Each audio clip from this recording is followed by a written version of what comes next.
Halo teman-teman, kenalin, aku Yudita Eva dari jurusan Akuntansi FEB UGM Angkatan 2019.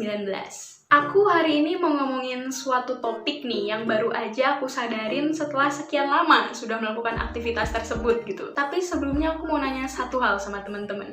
Pernah nggak sih kalian lagi dengerin teman kalian presentasi di suatu kesempatan?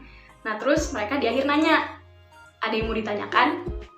Kalian bingung, gak ada satu hal pun yang kalian rasa perlu untuk ditanyakan. Tapi abis itu, pas kalian nyampe di rumah, pas kalian lagi makan, tiba-tiba kalian kepikiran satu hal yang sebenarnya bisa loh tadi kalian tanyain, atau mungkin memang seharusnya kalian tanyakan tadi ke orang yang lagi presentasi. Critical thinking atau berpikir kritis adalah sebuah konsep dalam merespon sebuah pemikiran yang kita terima, di mana kita menilai pemikiran tersebut dengan menganalisisnya terlebih dahulu. Critical thinking ternyata mendatangkan banyak sekali manfaat teman-teman untuk kehidupan kita sehari-hari. Pertama, kita jadi melihat suatu hal dari sudut pandang orang lain. Kedua, kita jadi bisa memikirkan banyak hal-hal kreatif.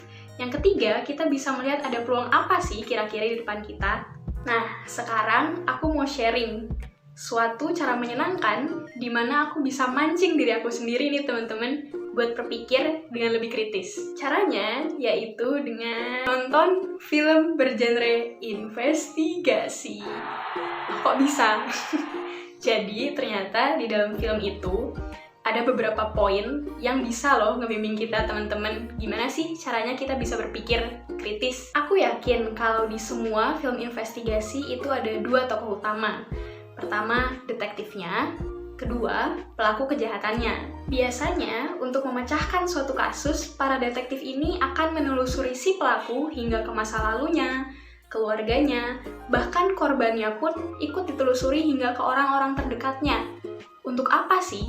Biasanya dengan melakukan hal-hal ini, para detektif itu bisa menemukan hubungan-hubungan yang menjadi penyebab kenapa si pelaku melakukan suatu tindak kejahatan. Dari situ kita bisa belajar bahwa semua hal memiliki vulnerable poinnya masing-masing yang bisa saja mendatangkan kesalahan di masa depan, teman-teman. Hal yang menjadi penting adalah bagaimana kita bisa mengetahui apa saja ya kira-kira kesalahan yang bisa terjadi di masa depan, kemudian apa aja ya yang bisa menjadi penyebabnya, lalu menganalisis bagaimana kita bisa memitigasinya, entah itu mitigasi preventif maupun korektif.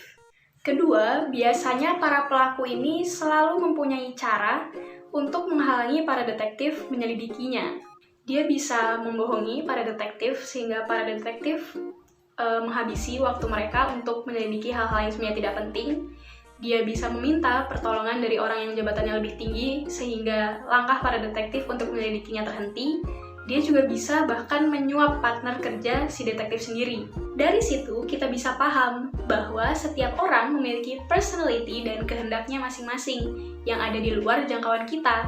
Kita tidak bisa memaksakan kehendak kita atas sifat dan keinginan mereka. Hal yang kemudian menjadi penting adalah bagaimana kita dapat memahami dengan tepat karakteristik-karakteristik orang-orang yang ada di sekitar kita, baik itu partner kerja kita maupun lawan kita.